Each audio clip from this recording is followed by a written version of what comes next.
Excuse me, do you mind if I join you?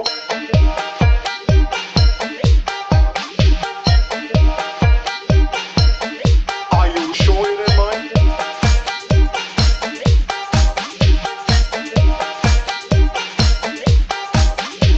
You're absolutely sure about me disturbing you?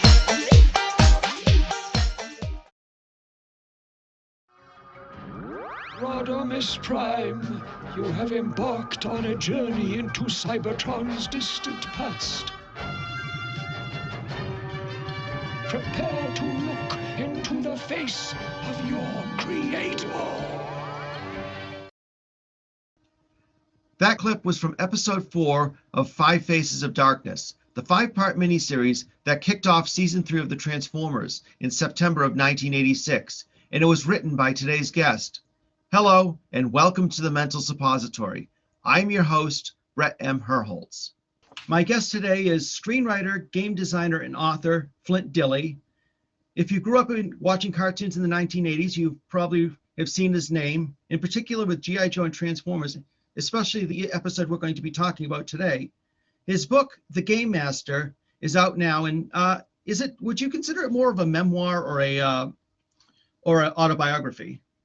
Oh, I'd consider it a memoir because it's about a very specific period in time. It's not about my life. I mean, it's about I'm sort of central character in this kind of almost famous journey through, from really winter of '83 to fall of '87.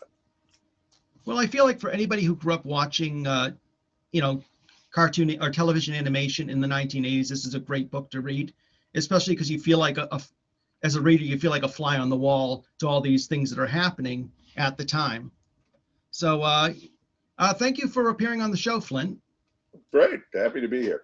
Yeah. And actually, when I was, first wanting to launch the podcast, you were one of the first people I really wanted to talk with. Well, that's great. Well, there we are. Yeah. So a little bit of my own memory of when I remember when the episode 5 Faces of Darkness came out. I actually saw the episode before I saw Transformers the movie.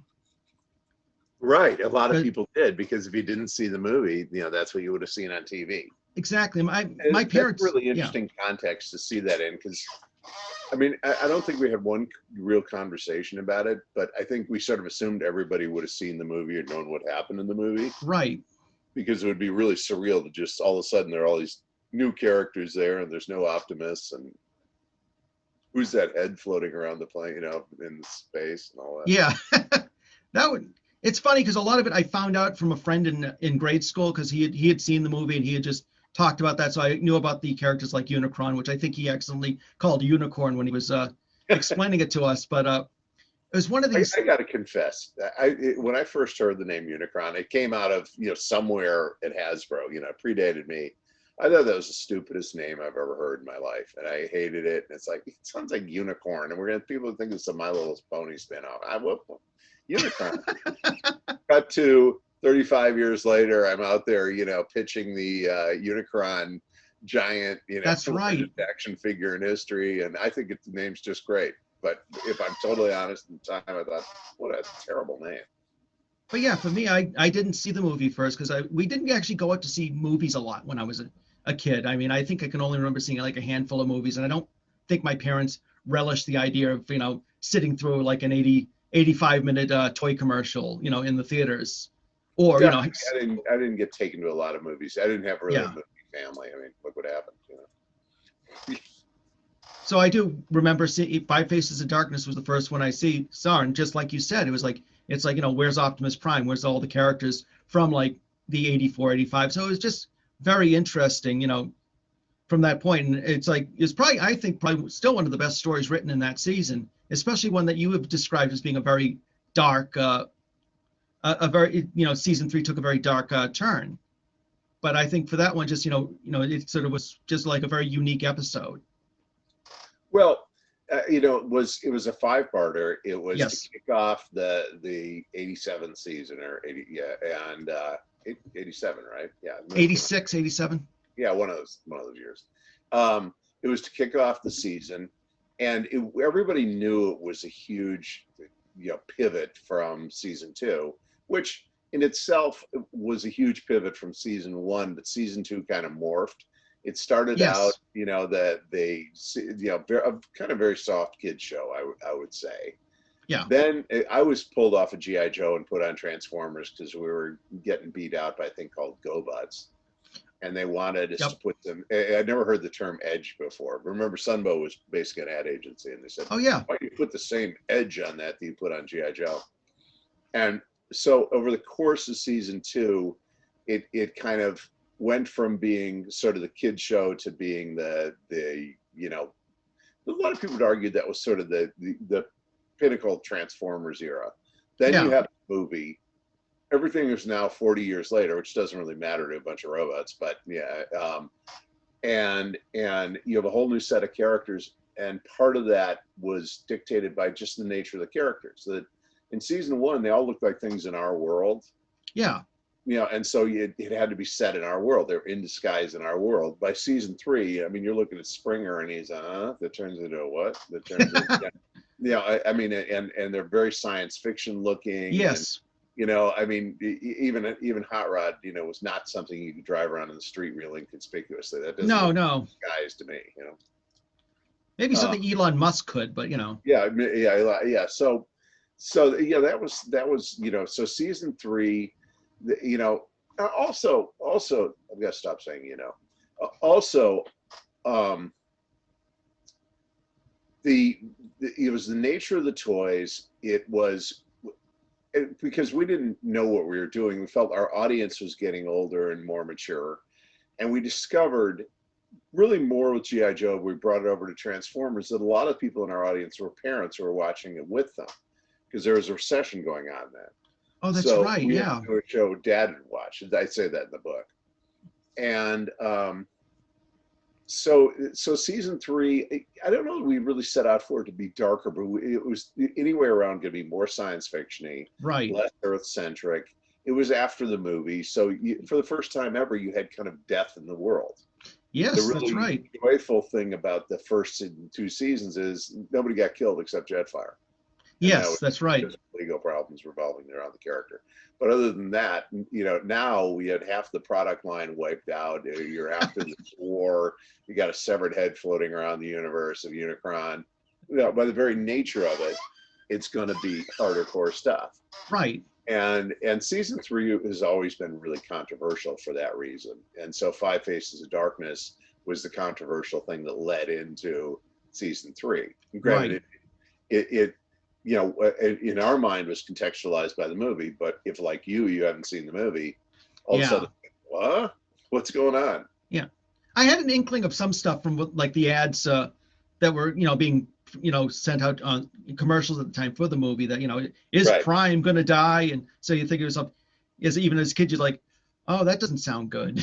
You're right. Except, and that's another thing I kind of a new thought about that because, and that is that, in a weird way, we violated, because it was a movie, you could do different things, but in a weird way, we violated our deal with the audience because nobody got killed in Transformers, and that was our deal.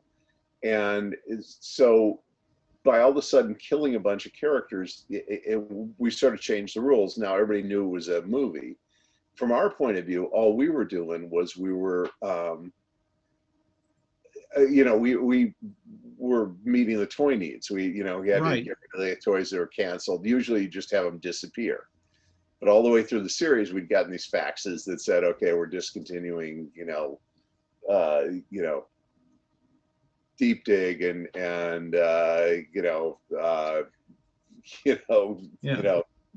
putting in Dumpster Fire, and so, too bad you didn't think that would have been a great name. That was a character I made up for a con. We were just talking about, train wrecks coming in and Dumpster Fire and all these really broken Transformers that they're not actual product. Actually, that brings me to another question from a production standpoint. I feel like the movie was kind of a hard act to follow in the sense of, like you were doing something that was like very, the animation was very highly produced, even though there was animation during the series that was actually very good compared to a lot of the other animations. But you also had characters that were being voiced by marquee actors like Leonard Nimoy or Judd Nelson. Right. And Robert Stack, there's another name, or Orson Welles, and a lot of these characters, when you were doing Five Faces of Darkness, had to be replaced with a lot of the people who had been, done voices for the series. People, like Don Messick or John Stevenson or Frank Welker. And I mean, especially Welker, who, was replaced by Leonard Nimoy in the movie, who ended up replacing Leonard Nimoy in the television series. Right. So, I mean, I was just kind of wondering, it's like, how hard was that, from a production standpoint of like having to go from like marquee actors to sort of replacing them with, people from the series? Because for me, I was actually more, was more familiar with the voices that, was Ultra Magnus in the series or Rodimus Prime, in the series than I was in the movie. I was actually kind of, hearing, Robert Stack, who now, is was a great Ultra Magnus, in the movie. It was just kind of a shock for me because I'd gotten so used to hearing the guy who was doing it for the television series. Well, it's funny is Robert Stack in particular. I mean, if I had a favorite person we did in this whole thing, it was Robert Stack, only because when I was a kid, he played Elliot Ness in The Untouchable. I talk about that in the book. And I'm sitting there talking to the real Robert Stack. And that what's funny amazing about Robert Stack, he was like the heir to something like Occidental Petroleum. Okay. Oh, I remember reading that. Yeah. Actor, right. And he was the most humble, nicest person imaginable. Was really, he said, I'm really kind of nervous about this voiceover. I've never done that before. And then he would turn out to be the voice on Unsolved Mysteries. And that's a definitive voiceover role, ever in a creepy TV show. I mean, I would just, he sounded like something from the bottom of a grave, and he died. He was just great. But what a great guy. I remember that. I actually remember. It's like the episodes when they didn't find the person they were looking for. It's like, if you have any information, it's like, oh God, he's still out there and I'm doomed. You could not have gotten a better voice for it. Really, yes. Somewhere in, like the footnotes of the footnotes in cinemas, this was, Transformers was his first voiceover job. But anyway, I didn't really, I mean, when I was writing the character, I wasn't really thinking about the voice actor. Okay. And what was interesting about that, I'll stop saying this, but I think it's in the book, but there was a moment where we were talking to Joe Bacall, and we had this, this stellar cast of names to go on the poster, and that's what they were for. They were to go on the marquee. Right. And they did a great job. I remember Joe Bacall saying, at some point, you've got enough on your marquee, and it really is what the actor's actually bringing to the role. Right. Now, when you're working with guys like Frank Welk, any of the guys you mentioned, these guys are the best voices in the world. Yes. Okay? I mean, Orson Welles has, had a great voice and all that, and an incredible persona and all that, above that, above and beyond. And he did make Citizen Kane, but and a lot of other interesting things. But as far as coming in on the day, hitting the lines, doing a great job, knowing the characters and providing continuity, the actors we used were the perfect actors. Yeah, absolutely. And that's not to say that I thought the famous people we used were total stunts. That they weren't. They helped define new characters, and it was just only weird when you had a character you used to know who all of a sudden had a new voice. Right. If you never, and I guess it was probably a little weird to watch the movie and hear it, but I never. You wouldn't believe how little I thought about, the voice differences between the actors. It was just all such a blur that all I could think about was the next thing I was doing. I mean, there was absolutely, no looking back, no thinking about anything, because we had it was a job. To do. Yeah. Well, it's not that it was a job. We were absolute fanatics, and it was what we were chosen to be doing. But it was. At that exact same moment, I can worry about stuff like that, or I can fix what I can fix, or do what I can do, and all I could do was the next episode. No, that's actually that's an understandable way of looking at it. So I mean, when you're on a creative team, you have to you're living in the future. Right. Everybody else is living in the present or the past. You're living in the future, and so you're constantly worrying about things that don't exist. And I'd be at the recording sessions, but they, my basis focus was just making sure the lines were right, and if there's some better way to tell the story. This is your last bite at the apple. Well, editing the video is the last bite at the apple, but this is the last character bite at the apple. Oh, that's okay. Actually, another thing about the miniseries I wanted to bring up that I always thought I really enjoyed about it is you really went into like a history of the Transformers, which was always, those were the episodes that always kind of interested me when I was a kid. For some Yeah. reason, those were the ones that, like, there were a couple ones before that that kind of briefly went into it. One of them I actually remember actually was from season 2, was the one Cosmic Rust, where the Decepticons go to a planet where there's like an ancient society of Autobots that were wiped out by some sort of rust meteors. And I actually I couldn't care less about the rest of the episode. I was more interested in that ancient society of Autobots.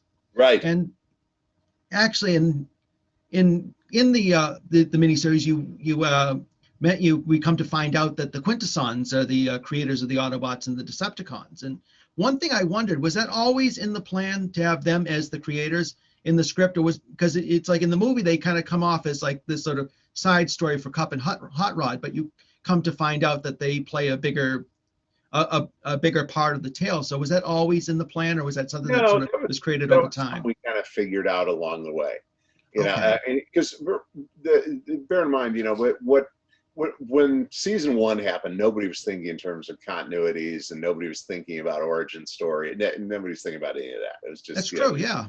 Right. In the middle of that somewhere, we were infused with all these comic book guys who tended to think in continuities and characters and backstories and complex relationships, Right. and all that. And so we decided, well, we're going to bring that to animation. And you know, you had things like Vector Sigma, and you had things like Alpha Trion, Yes. which sort of attempts that that told you something had happened a long time ago. Yeah. And we sort of knew something had happened a long time ago, because you have the Autobot matrix and you have the sense that it's being passed down. Well, from whom to whom? Okay. And so, well, let's give a little, it's like the Bible, literally. It's like, let's give a little chronology of that. And you realize a lot of stuff was old, and you have to, and you know, when you're in the middle of a war, it's like, well, how did this start? And we did multiple versions of the origin story. We had 2 different versions in very, did one in the late episode, season 2, and then, of course, in season 3 in 5 Faces. But I realized the real Bible has 2 origin stories back to back anyways in Genesis. So it's like, okay, let's do that. Let's tie the Quintessons into this. And at the time, we thought of the Quintessons as these lazy, incredibly wealthy people who are inventing robots to do work for them. Yes. It goes bad, they discontinue the company. It's Cybertron, and it goes out of business, but it keeps functioning. And eventually, they have to go out and create shark. They thought they were creating Sharkticons and labor, just these lazy, autocratic pompoons that and so, but kind of brilliant pompoons. Right. And so it was like, there was always this urge, and I had this anyway, there's always this urge to tie it all together. And what I would say is that, starting with the late episode 2 episodes, and then, season 3 and the movie, that's what all the comic books lived off for the rest of all time. Right.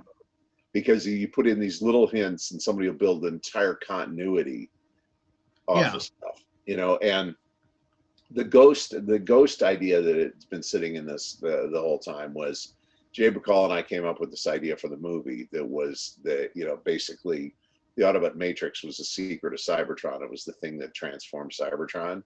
Oh yeah. And we wrote a whole script about it, and Joe and Tom thought the idea sucked, and probably did. But the point is that it never got out of our heads. Yeah. So that was always kind of the hidden idea in the center of the story, that they come from a planet that transforms. Because I wanted to have it fight Unicron, right? That would have been amazing. We couldn't sell that idea. Oh, that's too bad. But nevertheless, by simply having that idea, there were a lot of other problems with it. That basically we worked out the entire 85 product line, in a mass charge into the center. And I think kids think they were upset about Optimus dying. I mean, this right. They're looking at their toy, and it's like, and we didn't know the implications of that. I mean, because nobody really done that before. Yeah. Yeah, and I mean, we thought of it as these are toys that you were trying to sell next year's line and get rid of last year's line. So right. I mean, it was just it was really a marketing standpoint. It was a marketing standpoint, and we were in such uncharted territory. Absolutely. That we didn't know because it wasn't like Star Wars. We only had the movies and all that. And right. We had constant churn. We had constant churn. And so in some ways we were reacting to the fact we were getting faxes that, sea sprays discontinue and dumpster Right. fires put in, Actually, it's funny. Yeah. Just sort of thinking about that, because it's, yeah.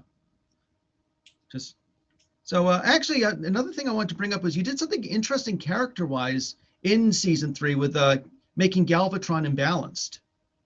Yeah. In the first episode, because I mean, Megatron was always pretty cut and dry in like season 1 and 2, and even in the movie, Galvatron was pretty much just, his personality was like Megatron 2.0. So I mean, just the idea in that first episode, you brought him back, but he wasn't completely unscathed. So was that your idea, or was it one that was Oh, kind of a yeah, no, we wanted to have him dinged, because the idea was, let me think what he'd been through, and these guys are fighting over Energon, and yeah, well, and we didn't really have, now Starscream was dead, he was yes, come back, but you didn't really have that deranged, wacky guy that was fun to watch. Actually, so we wanted that back, because kind of our formula for the show is you had the crazy guy and the normal guy. And in G.I. Right. Joe, Cobra Commander's crazy. Chris Latta's playing him, so he's, yes. Matter of fact, you had Chris Latta, and then you had the straight man. Was how our shows worked, right? Yeah. Once Starscream died, which I was not a huge fan of that, but no, me neither. I would. I mean, he was and remains my favorite character. But that was the other thing. Yeah.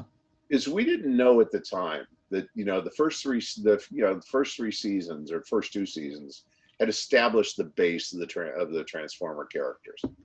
Yeah. We thought you could endlessly cycle. They were like sports teams, right? And you'd endlessly cycle, players in and out, and you'd have better years and worse years, and better teams and worse teams. But we didn't know that everybody was going to fixate on characters that were around the first 2 seasons, and to a lesser extent, the third season characters caught on.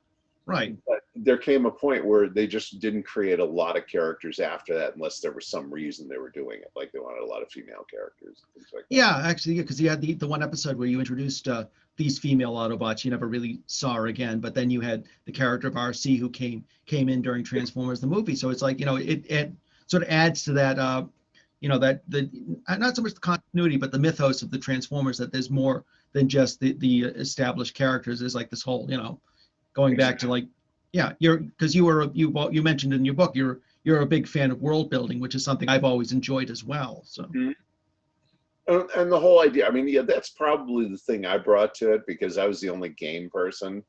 There were a lot of comic book people. There were a lot of pure animation people. Yeah, you had the guy who wrote for Howard the Duck on Transformers, right?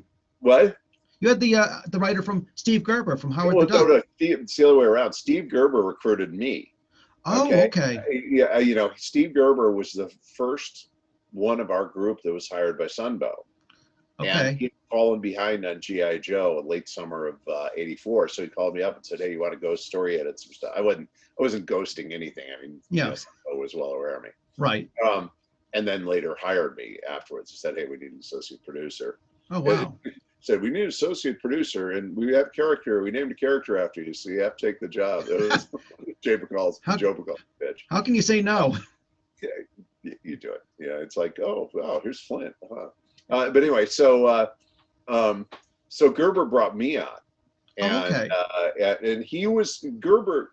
If you had to pick somebody who's a magnet for everything, Steve Gerber was a comic book guy, and so he brought in, Marty Pasco. We'd worked with Marty Pasco a lot at Ruby Spears, and I don't remember who brought who in, but like Marv Wolfman and Len Wein, yes, all those guys came in from comic world, and that was Gerber, because the pure economics of it were that we were being paid extraordinarily well, and if any one of these guys, it was $6,000 a script, which was a big deal in 1985. Yeah. And so if you gave him a 3-script commitment, that's $18,000, and it paid for everybody's move. Right. Roger Slifer ended up getting hired there and then came out here. I can't remember. It's really funny. I can't remember the order of when Roger was in LA and when he was in New York, but he was a comic book guy who wrote a thing called The Germ, who Steve had hired, and then Sunbow liked him, and they hired him as associate producer in New York. Okay. Well, actually, mentioning Marv Wolfman at the time, you writing for Transformers, he was also writing the maxi series for DC Comics, Crisis on Infinite Earths, where he killed off the Flash and the most Supergirl. prolific, multi-talented Oh guy. yeah, He became, when I was doing this we're now in the 2000s, okay, the Bryan Singer version of the Superman movie. yes. I mean, at this point, I've known Marv for 20 years, but Marv was put on the project to be the Bible for Superman. In other words, he wasn't, we didn't have a Bible. The Bible was Marv, because he knew all of the different continuities and could speak. It was like watching somebody speak a foreign language. Oh, you're speaking, Pashto now. Oh, speaking French. Oh, was this some weird Balinese, dialect? He knew everything that ever happened to Superman, and that's the least of it.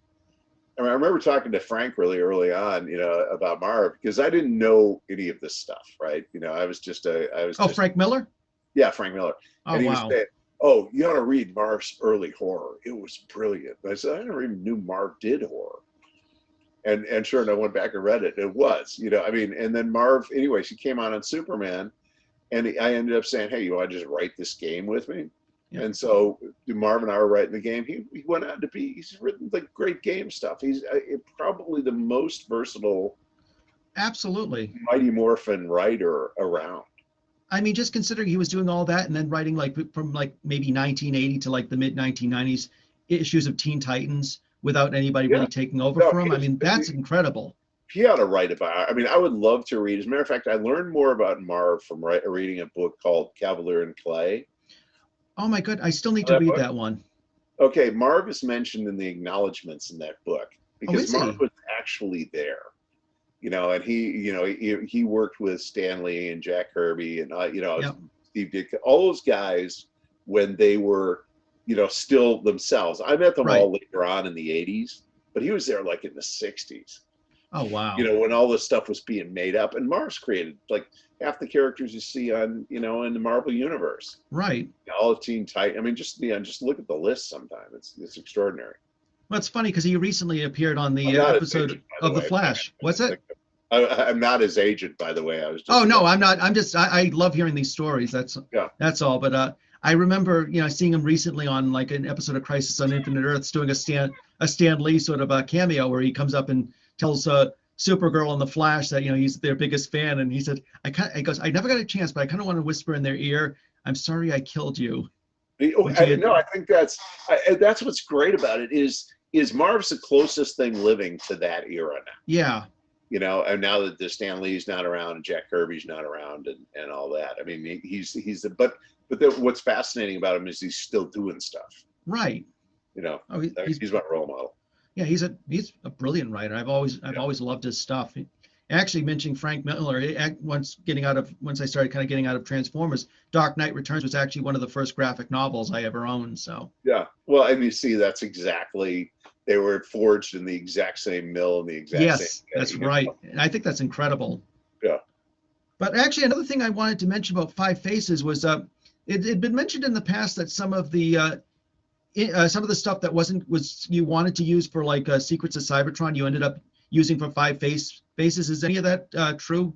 Yeah. My recollection of it. I mean, here's my recollection of Five Faces. Because remember, to me, it's all a blur. That like, to everybody else, they're two totally separate things. There was the movie and there was Five Faces of Darkness, and they were utterly separate things. Right. For me, it was all one big continuum, because basically by the time I was getting done with the movie, I was also working on Five Faces of Darkness. Okay. And so it all was out of the same idea pool. What happened was, I originally planned, I ought to use all these scenes we wrote that never made it in the movie and use them in Five Faces of Darkness. And in the end, it came easier to write my own story, but a lot of it was really informed and influenced by what didn't happen in the movie and what should happen next. Right. Because there were a lot of itches. First of all, there was the reality of the toys, as the toys were science fiction toys now. They weren't. They weren't, on Earth with Bumblebee. It's and because you had Sharkticons and you had just all sorts of weird stuff. Right. You had space shuttles and So, so with that, and then secondly, I wanted him to run into other living forms. I want to see a transformer fight a dragon because I was working on Dungeons and Dragons at the same time. Oh, I remember that. I want those two Yeah. worlds come to each other. Yeah. So we want him to go to weird planets. Right. And there was this sense of, okay, once you get off, we know about Earth and we know about Cybertron. Okay, Cybertron, for a variety of reasons, wasn't that interesting to us. Right. And everything about the show seemed like it ought to be out in space from then on. So this was all about going to new planets, and we'd already had played with the ideas of old races of Transformers and right. What's out there and what happened to everybody that fled when the war started, and then so anyway, working on Five Faces of Darkness. The animation sucks because for just a very practical reason, and that is the relationship between Sunbow and Marvel had deteriorated to the point where we wouldn't get the stuff back. It was ultra cheap, it was crappy. Also, the movie, we don't remember it or think about it that way, but the movie bombed. So that's right. Hasbro is pulling back their investment, so there's less money to go around anyway.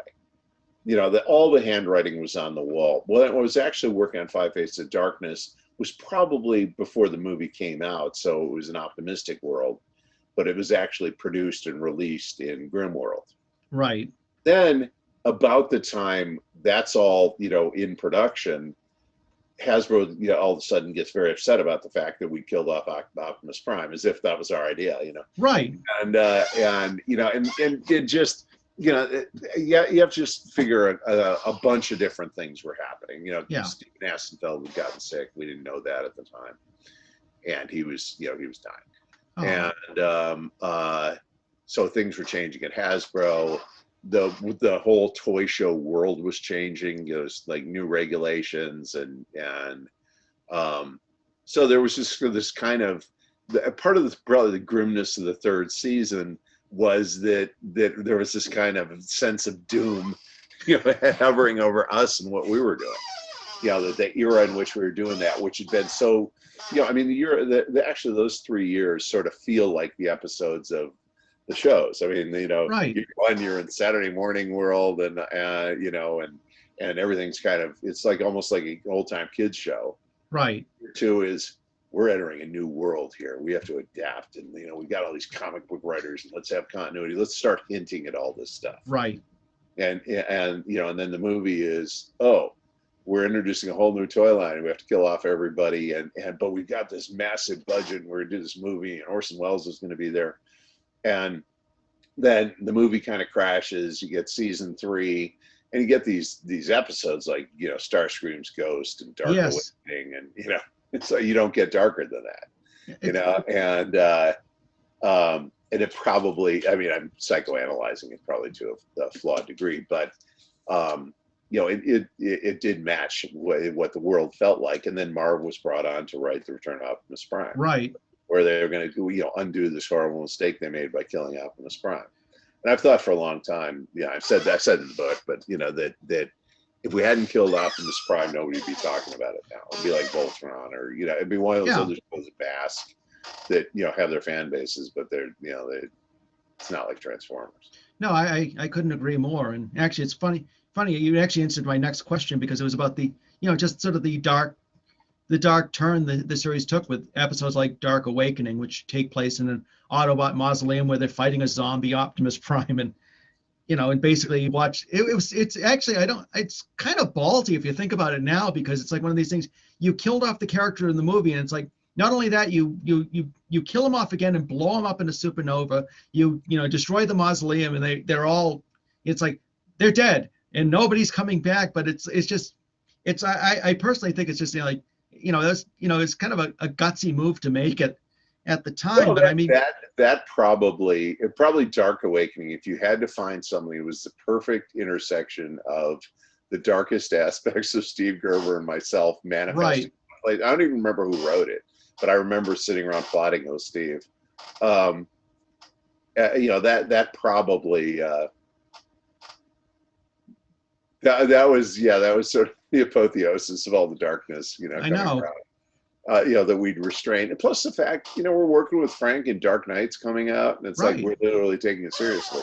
Because I mean, I think Frank, when he wrote Dark Knight, realized he was, felt like he was doing Dirty Harry, and in Batman world, Right. or Charlton Heston was in it, or something like that. And in fact, and he thought of it as being a lot funnier than it was, Yeah. but it led to this whole period of darkness. And even though we were right there, we're riding in the that same wave with him. We just decided, let's try doing this a little bit. Yeah. Probably our version of Optimus morphed from John Wayne and the Happy Cavalry movies to John Wayne and the Searchers. Right. And that was there was also the scene from Five Faces where Rodimus Prime basically commits suicide to enter or short circuits himself to enter the matrix of leadership. Well, yeah, that came from, we were all really sucked into Joseph Campbell at the time, and there always has to be the death and resurrection in your hero's journey. Yeah. And so, I mean, it wasn't like we were encouraging teen suicide. It was absolutely not. Trying to get our character through the mythic cycle. We had a lot of funny ideas at that period in our lives. I don't think I thought about it much when I was a kid, but it's like later, it's like, wow, that's kind of dark.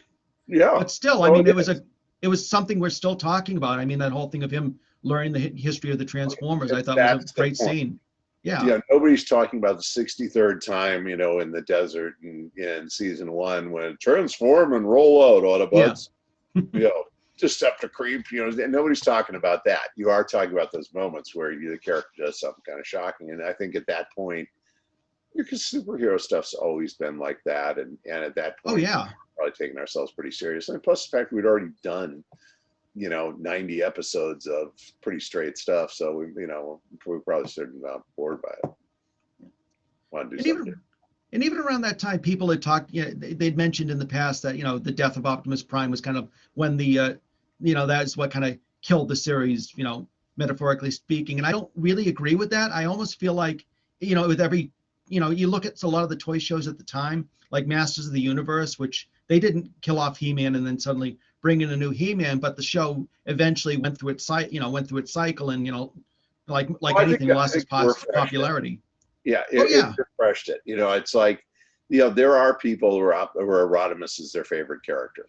Yeah. I mean, they exist in the world. There are people who think Galvatron's kind of cool. Yeah. You at least can have that argument. And had we not done any of that and we just done, 13 more episodes of riding across the desert in a caravan. Exactly. I don't think we'd be having this conversation right now.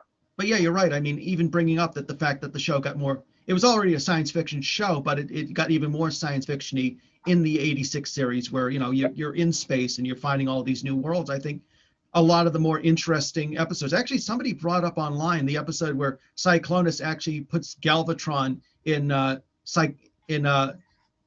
in therapy, or takes him to an interplanetary psychiatrist. Right.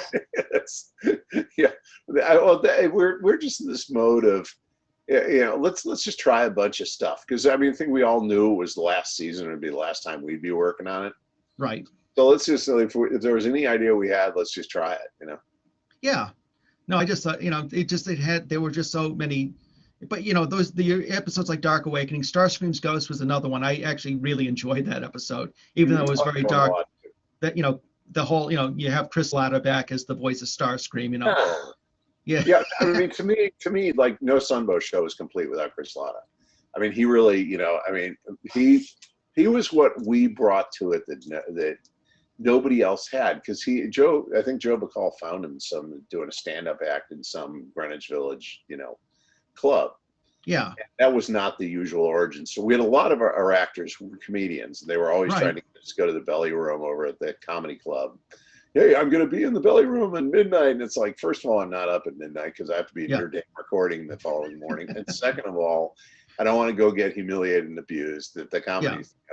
Nevertheless, we probably showed up 20 times. Yeah. So a lot of people were stand-ups, but I mean, Chris Latta was the stand-up. Yeah, and you mentioned in the book what he would do in his act, and I actually saw somebody had posted online one of the, I think it was like maybe the late 80s, early 90s of him basically doing that, where you pick the one guy out in the front row for not clapping and just sort of pointing. And he comes up on stage and he's got, his hair tied back in the ponytail, the dark glasses, dressed in black, with the black he's a leather scary jacket. guy. Okay, I liked him a great deal. Yeah.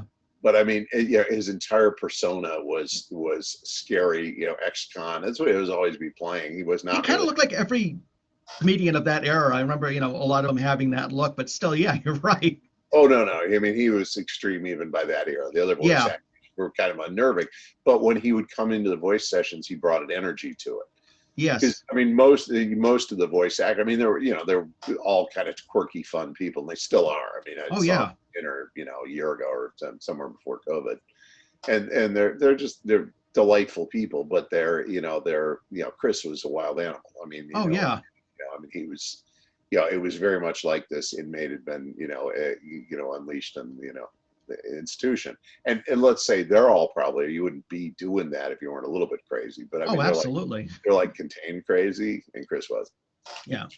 Well, it's funny, even watching that stand up, it's like all of a sudden I can, hear him talking. It's like, oh gosh, it's Wheeljack or it's Sparkplug. Yeah. And then he does the Starscream voice because, and then the little man comes out. And I'm just like, oh God, it's Cobra Commander Starscream doing stand up. Yep. And in real life, he was probably more decomposed, but nevertheless, that's, that was. Really? No, I'm just kidding. But I mean, it was not an accident he was playing those characters. Yeah.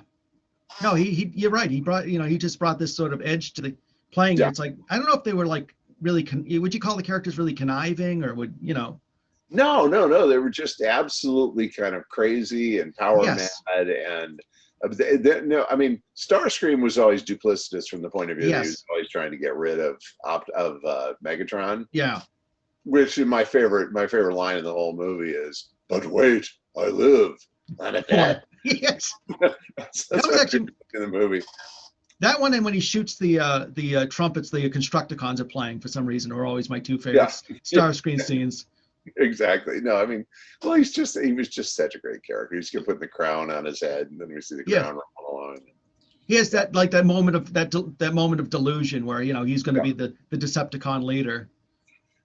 But and I think we always knew. I think what I thought was that Starscream would become, one of, take your choice, Scourge or any one of the sweeps or whatever. The sweeps would basically end up being the Thundercry for Skywarp. But that was always a debate. I always thought Starscream would end up presiding over them. And that was the whole purpose. It didn't work out that way. But that was the purpose of Starscream's ghost. Is it was going to be another ghost in a machine, and all of a sudden somebody's going to turn into Starscream. Right. I thought that actually worked really well, and also Christopher Latta was also the first voice of C. Montgomery Burns on The Simpsons as well. That's right. That's right. And I guess something happened where he just didn't get along with whoever. I guess the executive producer was very content. It was a bit hard to get along with at the time, so I don't know the exact story, and I wasn't there. The easiest person to get along with. I mean, I could see, I mean, he worked great with us. And for us, there are universes where people, it's too disruptive.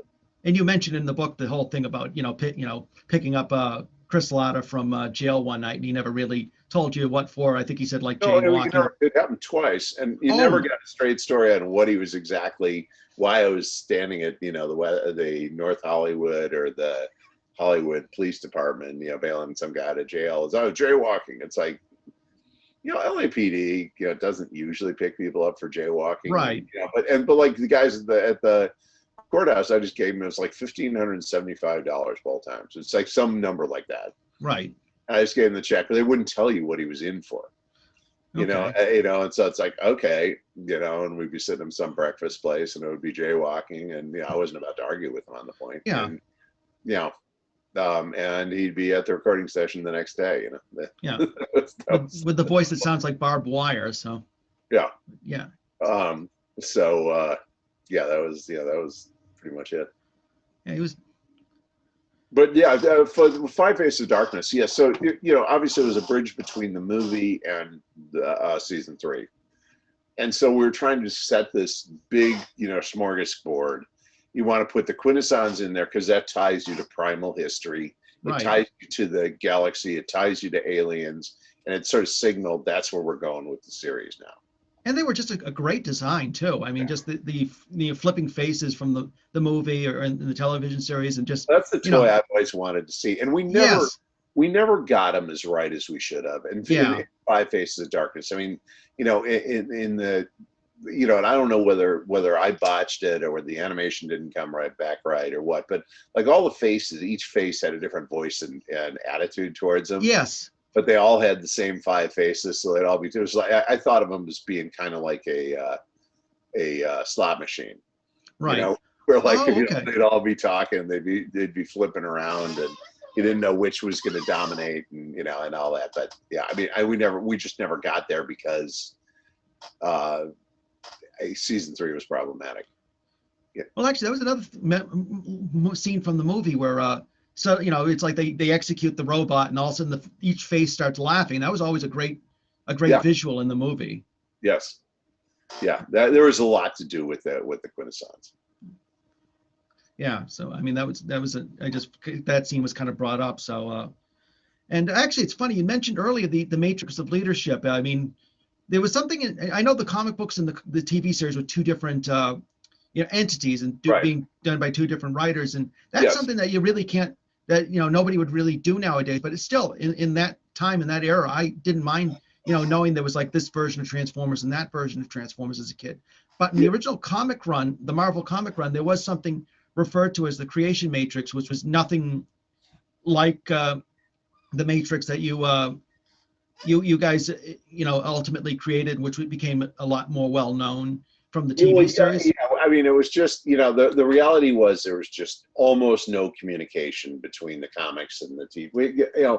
With us, we didn't have time. I think what I always assumed, based on nothing, I just assumed this, was that Steve Gerber was somehow paying attention to it. Right. That he was aware of the comics because he's a comic guy, and it's so if there's something I need to know,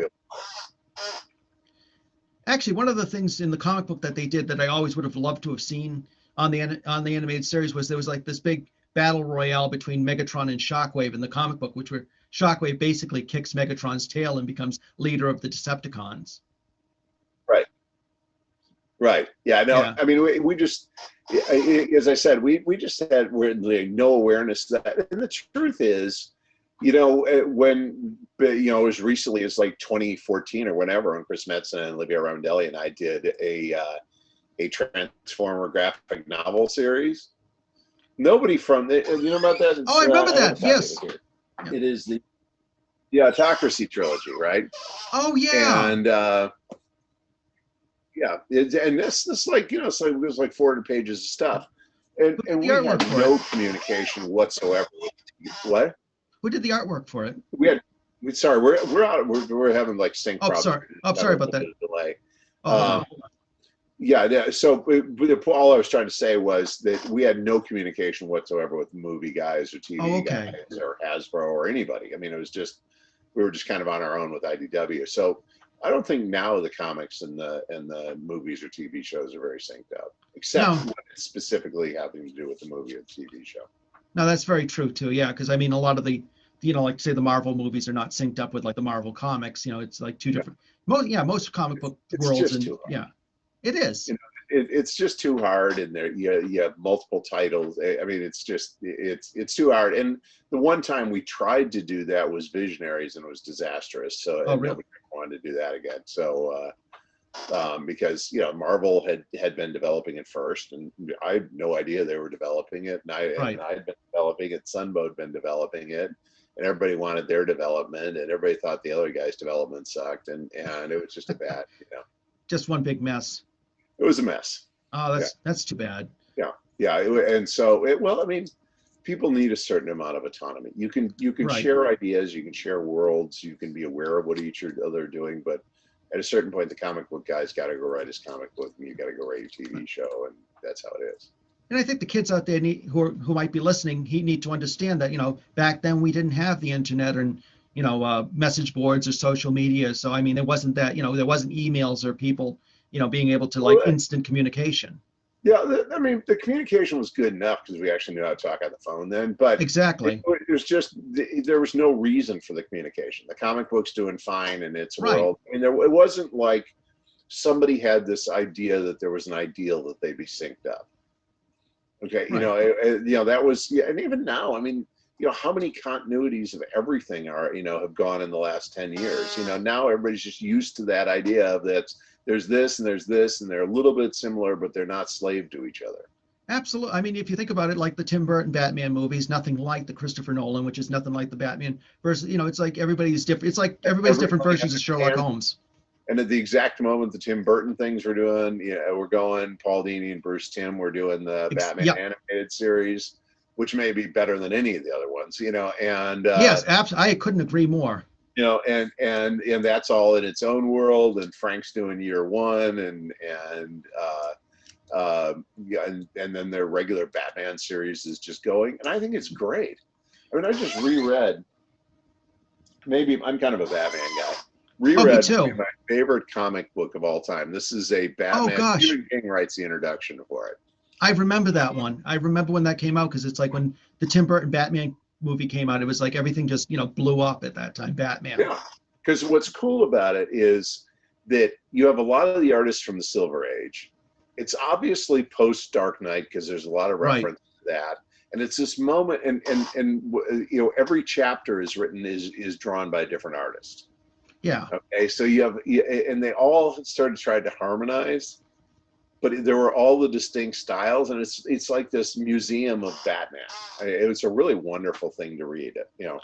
Well, you mentioned Paul Dini in your book because he worked on in Ruby Spears or in Sunbow or where. Yeah, you look a lot like he did in those days, oddly enough. I met Paul Dini at Ruby Spears.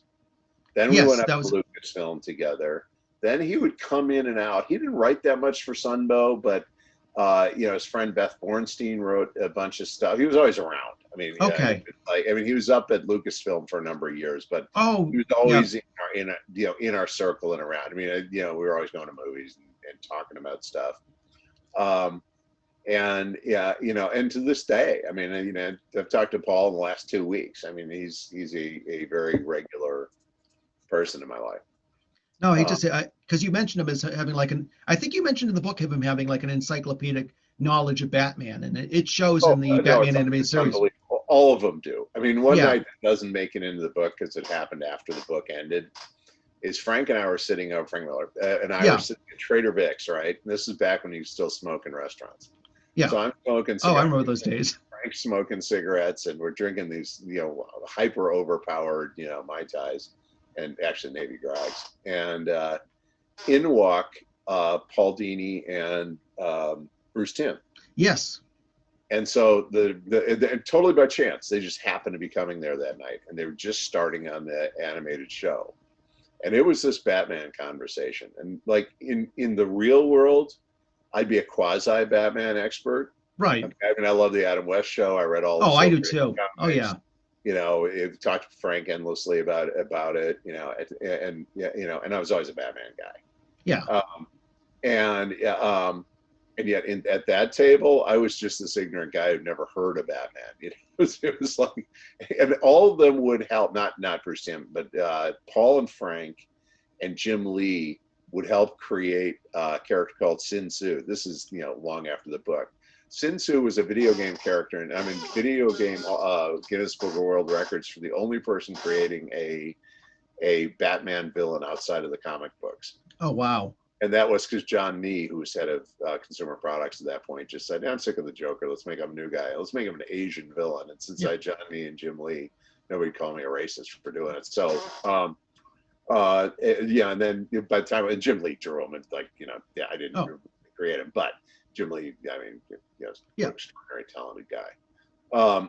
But then, you know, at one point or another, Paul and Frank were in helping, and you know, it's like everybody, you know, contributed to that.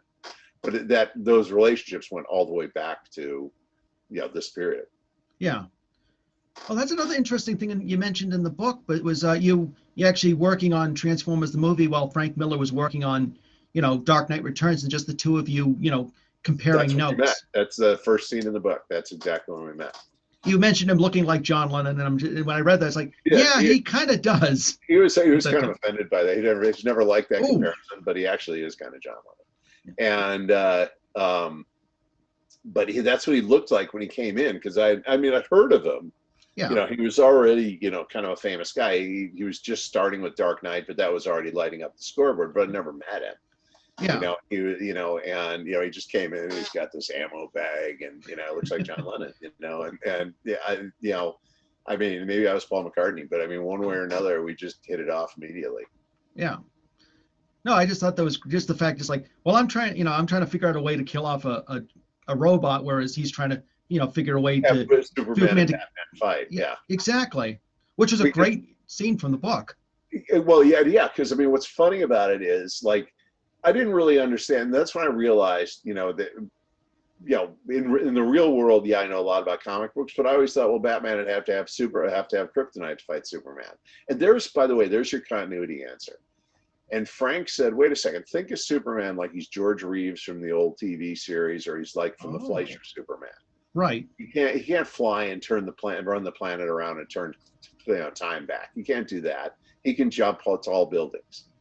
He can stop a locomotive, but he's not, you know, he's not the overpowered Superman that the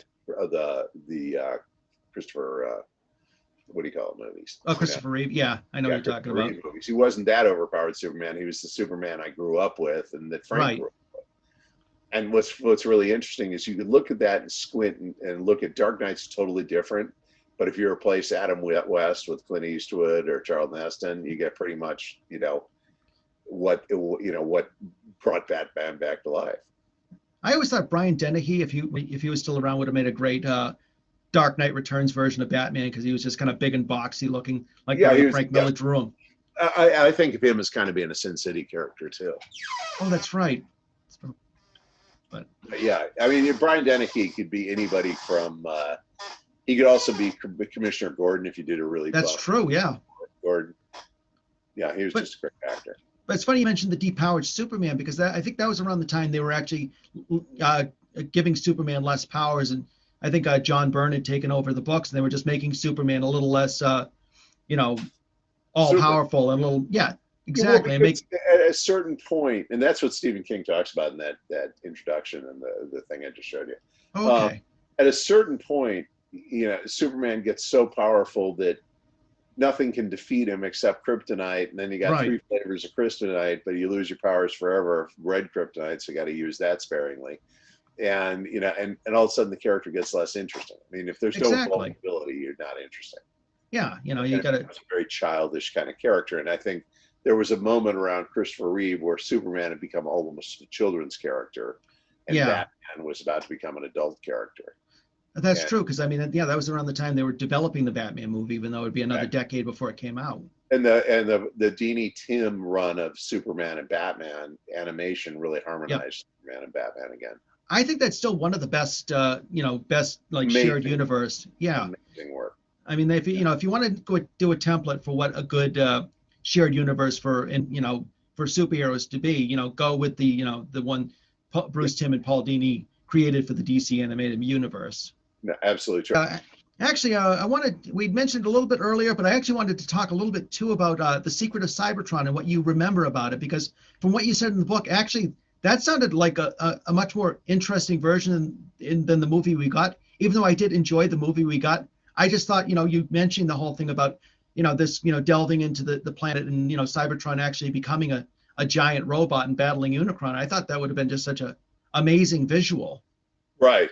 Well, yeah, I did too. And it's never really left my head. This fall, I searched through all of my boxes and everything trying to find it, because it was one of these things that really sort of only lived for 2 weeks. It was like Jay and I wrote it in a week. It was after we got Ron's first draft, and Ron's first draft was an amazing, warehouse of ideas and excitement, and action, and all that. But it was not. There wasn't a story you could follow. This was not Ron's fault. It is. You're a writer trying to answer a laundry list of requests from producers and trying to do everything, and that doesn't necessarily add up to one movie, right? Absolutely. So Jay and I just said, okay, let's strip down to the basics. What are we going to do? there's giant planet coming. It's going to menace Cybertron. It's going to eat our Earth. It's going to do all these bad things. We have a war between the Decepticons, the Autobots. The Decepticons are going to obviously one way or another side with Unicron. Right. And so the Autobots are going to have to activate Cybertron and bring Cybertron to life. And the secret is, that's what the Matrix really does. It's a key. Stick that into the heart, because I always thought of Cybertron as being a mechanical planet that could transform. Nobody else thought it that way. I just looked at it and I said, it's a big transformer. What else can it be? I think I might have as a kid too, because it has that very metallic look. It looks like a robot. Yeah. And so the final battle is these two giant planet-sized robots fighting while everybody else is inside, and our guys penetrate. But so there's a battle to get to the center of Cybertron, and the Decepticons are trying to stop the Autobots, and it's Charge of the Light Brigade.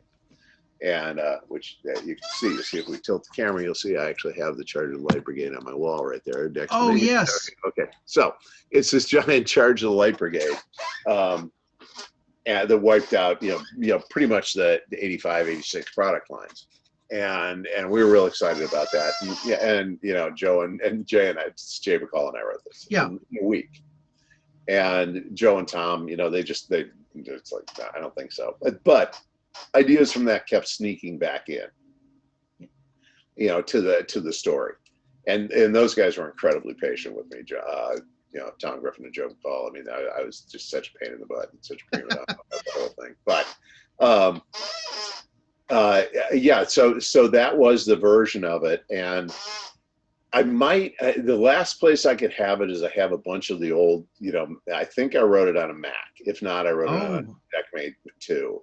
And I have some of the old discs, and it could be on a disc. Oh, okay. I did not find it in any of my boxes, and there are only a few boxes left, and I doubt it would be in there. I mean, because it really was this object. We finished writing it.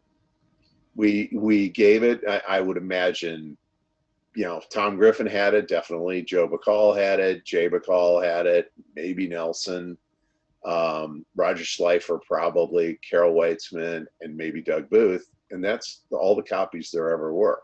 Oh, okay. And since it was trashed at some point, we probably just all threw them in the trash and got lost. And it's vanished in the ether unless it can be magically resurrected from a disc form. I mean, someday it would be fun if I ever do comics again, do a graphic novel, or you do an alternate film version or an animated version of what the movie would have been. Actually, that's what I was kind of going to ask you next, because I know Buzz Dixon had written a book a few years ago where he'd taken the script which was going to be for season 3 of G.I. Joe, the Most Dangerous Man, which ultimately ended up being shelved because they wanted to bring in Serpentor, and so he ended up publishing that through Kindle. Did you ever thought about doing something like that with the script if you were to ever find it? But Yeah, I mean, I don't know what the legality on that would be. I mean, what I would do is I'd go to the guys at Hasbro who I know pretty well even now. Yeah. And because they're great guys, I know Ben Montano runs, basically runs Joe and Transformers. He's just great. But I would go to them and ask them if I could. The thing I have unfinished business with is Inhumanoids, which to me, you have to understand in my head, it's all one big show. Transformers, G.I. Joe, and Humanoids. We're all just one big show. The lines. We had to keep the brands separate, but as far as all the same continuity. Yeah, it was all the same continuity. It's all the same world, and I do have episodes for what would have been season 2 of Inhumanoids. That never got made. That would be really fun to do. It's just got a much smaller audience. I mean, that needs a revival. And Visionaries. I mean, you could argue Visionaries was the best produced show we ever did. Because, the guys at TMS were really trying to prove something to the world. Right. Oh, that's too bad. But I think I would definitely love to see that. Mm-hmm. But so actually mentioning the Charge of the Light Brigade earlier, in past interviews, that's always something that kind of caught me because like I said, as a kid, I'm of course completely devastated that all these Transformers are being killed off. But at the same time, now as a 44-year-old, watching a lot of your past interviews, I'm thinking, if I was in your place, I probably would have done the same thing, especially mentioning, you were it was, it was the 84 line being discontinued, and it was Well, it was fair a toy enough. show, and you were doing a good job. Yeah, I was nowhere in the decision-making process Right. of that's a corporate decision. I mean, nobody goes to me for that. But I mean, I understand the decision, and it just made sense at the time. It's just nobody knew that Transformers had already defined itself. And you Right. basically have, maybe 10 characters that you have to have in a Transformers thing for it to be Transformers, Right. and probably another 20. And same things with G.I. Joe. And we just thought that you could bring in a new, replace Optimus and, keep on rolling. As I said, we thought of it like a sports team. We didn't think of it like a inviolable franchise, but, we were wrong.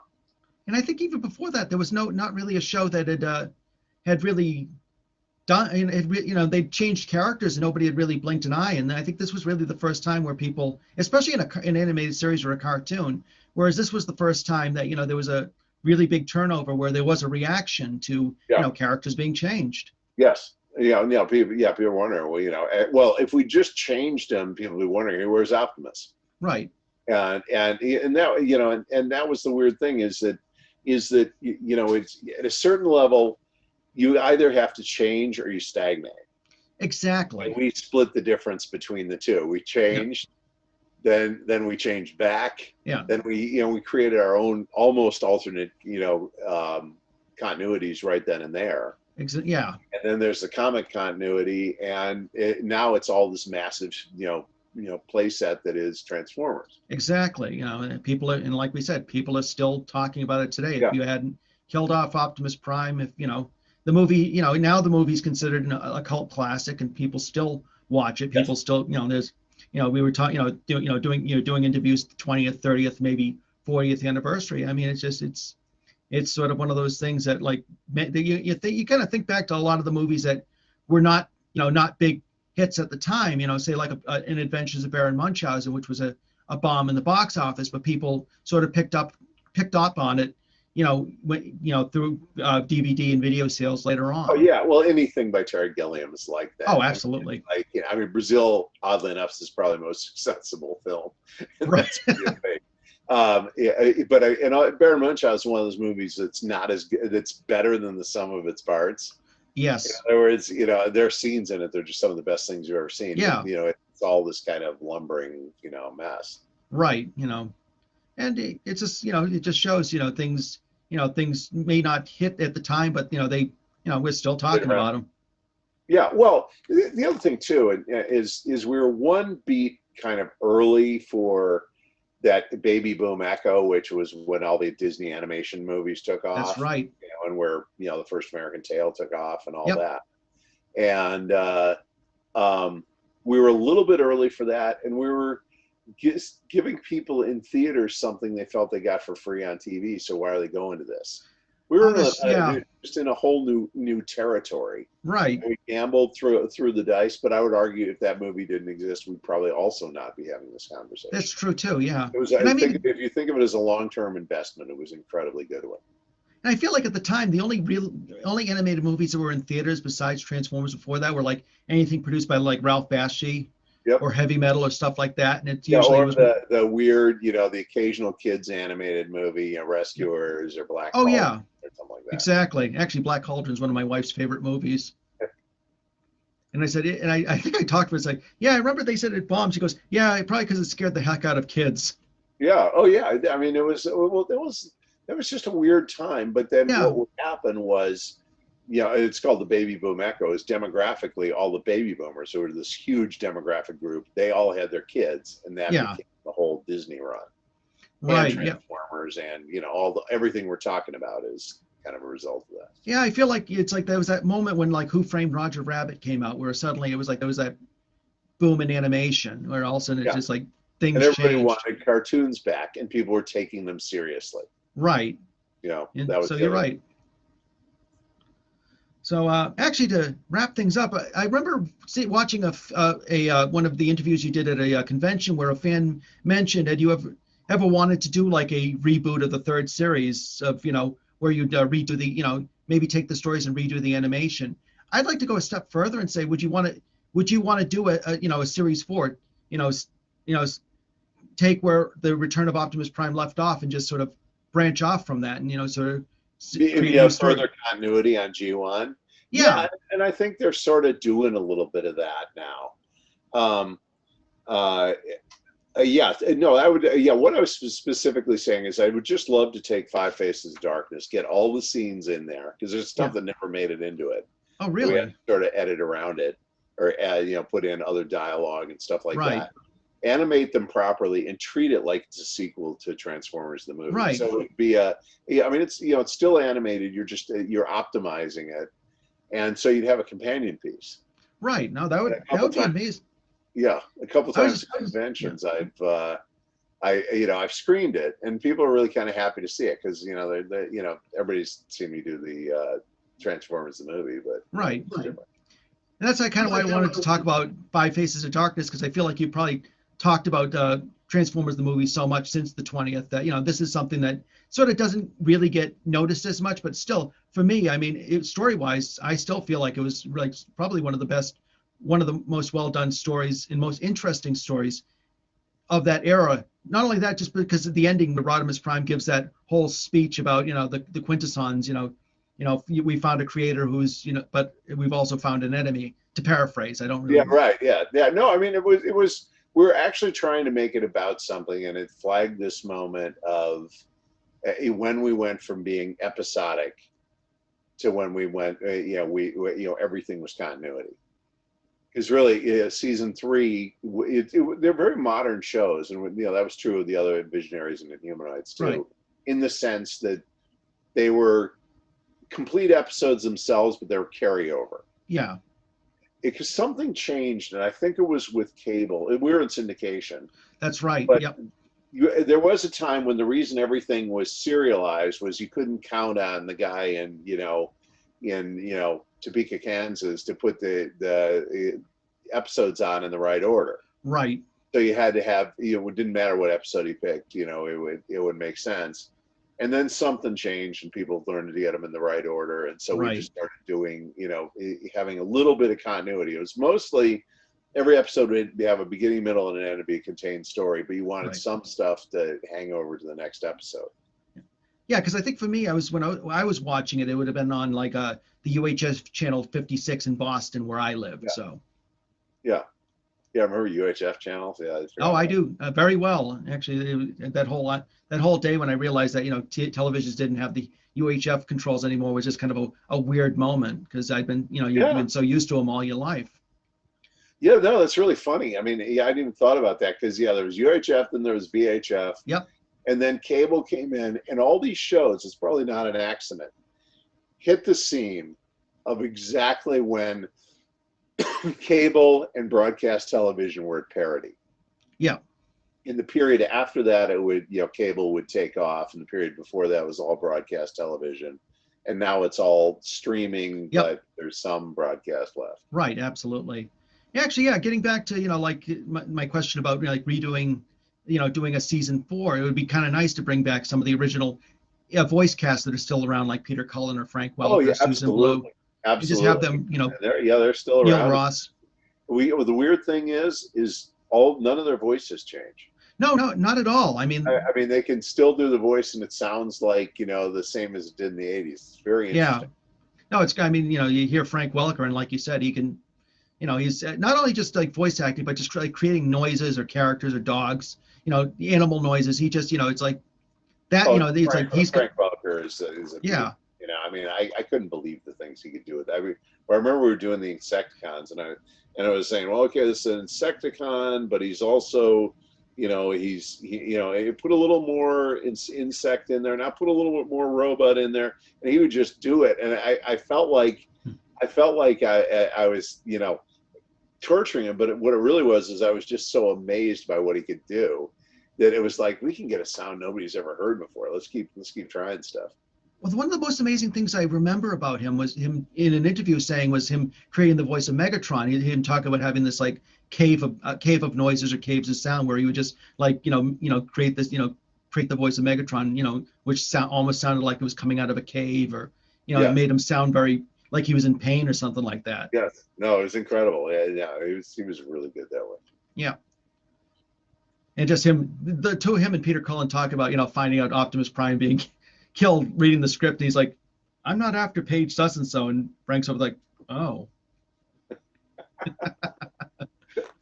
But well, I he think came back. He's done good. Optimus Prime's done good things for him in his life. Absolutely. So Yeah, it it just all worked out fine. his story about getting the telling his brother about it and saying I'm playing a truck, but he's a really heroic truck. Well, that was in the other thing that's interesting related to that. And we can close this, but if you watch, there's a movie called Other Side of the Wind, which is Orson Welles'. Yes, I saw that. It's on Netflix. Okay, did you see the documentary that went with it? I thought the documentary was actually better than the movie itself. I did too. Well, I mean, the movie was just a mess. It's just a wonderful mess. But it is. The documentary, remember when they're interviewing Peter Bogdanovich, he's talking about the last time he ever talked to Orson Welles. I think it was Bogdanovich. And he said, you know what I did today? I played a toy today. He recorded Transformers a week before he died. Yeah.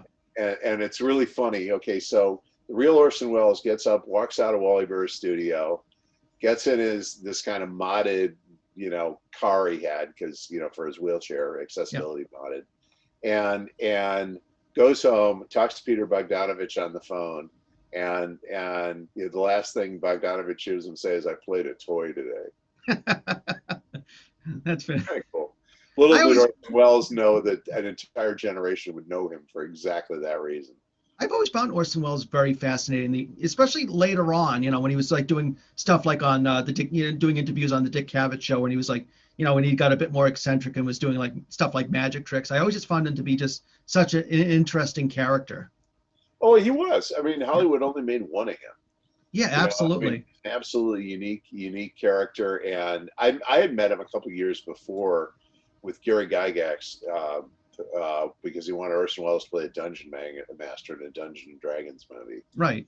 And I know he was one of those people who was exactly as advertised. There wasn't some different guy you met. He was this, literally larger than life. He's a really big guy. Yeah, you described him. He's just like, by that time he was, he was probably 400 pounds. Yeah. So. Yeah, he was a big guy.